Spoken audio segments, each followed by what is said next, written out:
में दम करके रख दिया है। पिछले कुछ समय से बलूचों ने पाक आर्मी पर हमले तेज कर दिए हैं। बलूच लड़ाकों ने पाकिस्तानी सेना को औकात दिखा दी है, तो वहीं मुनीर सेना पर खैबर पख्तूनख्वा में टीटीपी का प्रचंड प्रहार जारी है। अगर ये कहें कि बलूच लड़ाकों और टीटीपी के ताबड़तोड़ हमले से पाकिस्तान हिल चुका है तो गलत नहीं होगा। बलूच लड़ाकों और टीटीपी के घातक प्रहार ने पाक आर्मी की कमर तोड़ रखी थी और पाकिस्तान में टीटीपी ने सेना के खिलाफ मोर्चा खोल दिया है। टीटीपी ने एक बार फिर से पाक आर्मी को निशाना बनाया। टीटीपी ने खैबर पख्तूनख्वा में हमले कर पाकिस्तानी सैनिक कमर सईद को मौत के घाट उतार दिया था।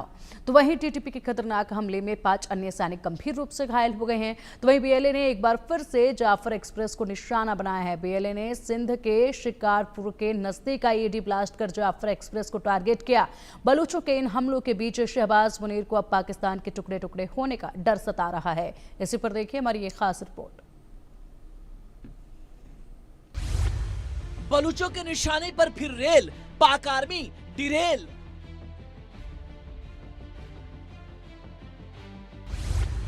बलूच लड़ाकों ने पाकिस्तान में मचाया कोहराम।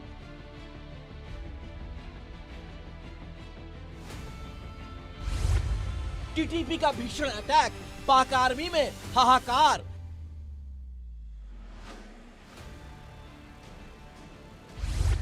पाक पर नॉन स्टॉप हमला, मुनीर का दिल दहला। पाकिस्तान में हालात लगातार बिगड़ते जा रहे हैं। खैबर पख्तूनख्वा में टीटीपी के ताबड़तोड़ हमलों ने पाकिस्तान को दहला रखा है, तो वहीं बलूचिस्तान में बलूच लड़ाकों ने कोहराम मचा रखा है। पाकिस्तान में पिछले कुछ दिनों में तहरीके तालिबान पाकिस्तान यानी टीटीपी और बलूच लिबरेशन आर्मी यानी बीएलए ने पाकिस्तान के अलग अलग हिस्सों में कई हमलों की जिम्मेदारी ली है। बलूचिस्तान की राजधानी क्वेटा में पाकिस्तानी सेना पर बीएलए ने सिलसिलेवार हमले किए हैं। टीटीपी ने खैबर पख्तूनख्वा में हमलों के जरिए पाक आर्मी की नाक में दम कर रखा है और अब एक बार फिर टीटीपी ने पाक आर्मी पर प्रचंड प्रहार किया। टीटीपी के ताजा हमले में पाकिस्तानी आर्मी की एक सैनिक की मौत हुई जबकि 5 सैनिक घायल हो गए। पाकिस्तान में टीटीपी ने सेना के खिलाफ मोर्चा खोल दिया है। दरअसल टीटीपी ने एक बार फिर से पाक आर्मी को निशाना बनाया। खैबर पख्तूनख्वा के चित्राल के डोश के असूर इलाके में टीटीपी ने हमले कर एक पाकिस्तानी सैनिक कमर सईद को मौत के घाट उतार दिया। तो वहीं टीटीपी के खतरनाक हमले में 5 अन्य सैनिक गंभीर रूप से घायल हो गए। बलूचिस्तान लंबे समय से अस्थिरता, अलगाववाद और सेना के खिलाफ विद्रोह से जूझ रहा है। टीटीपी ने पाकिस्तानी सेना को सीधी चेतावनी दी है। टीटीपी ने एक बयान में कहा कि पाकिस्तान की सेना देश को बर्बाद कर रही है, उसे सबक सिखाना जरूरी है। टीटीपी के सेना के खिलाफ मोर्चा खोलने से शहबाज सरकार के लिए एक और बड़ा संकट खड़ा हो गया है। टीटीपी के साथ ही बलूच लड़ाके भी मुनीर सेना के लिए काल बने हुए हैं। बलूच लड़ाकों के ताबड़तोड़ हमलों ने पाक आर्मी की कमर तोड़कर रख दी है और अब एक बार फिर से बीएलए ने पाकिस्तान को दहला दिया है। आपको बता दें कि बीएलए ने एक बार फिर से जाफर एक्सप्रेस को निशाना बनाया है। पाकिस्तान के बलूचिस्तान प्रांत में एक बार फिर से बीएलए ने जाफर एक्सप्रेस को टारगेट किया।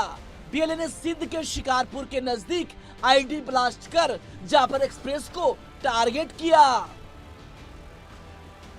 जाफर एक्सप्रेस इससे पहले भी हमलों का शिकार बन चुकी है। आपको बता दें कि इसी साल मार्च महीने में बलूच लिबरेशन आर्मी ने जाफर एक्सप्रेस को हाईजैक कर लिया था, जिसमें करीब 350 यात्री सवार थे।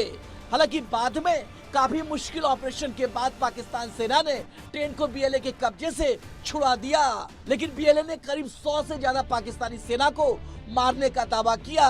हालांकि पाकिस्तानी सेना ने 35 बंदूकों के मारे जाने की बात कही।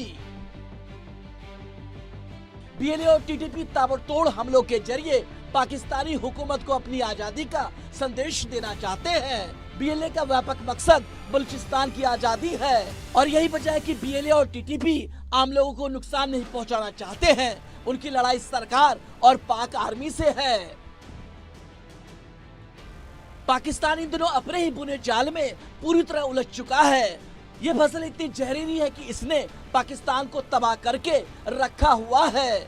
अफगान तालिबान अब खुलेआम टीटीपी को पनाह दे रहा है, जिससे उन्हें फिर से संगठित होने और पाकिस्तान पर हमला करने के लिए सुरक्षित पनाह मिल रही है। तो वहीं बीएलए भी पाकिस्तान के लिए सिरदर्द बना हुआ है। बीएलए ने पाकिस्तान पर हमलों की संख्या और बढ़ा दिया है। कुल मिलाकर कह सकते हैं कि टीटीपी और बीएलए के ताबड़तोड़ हमलों से मुनीर सेना के होश उड़े हुए हैं। Bureau report, India news. रुकेंगे यहाँ अब एक छोटे से ब्रेक के लिए। खबरों का सिलसिला लगातार जारी रहेगा, आप देखते रहिए इंडिया न्यूज़।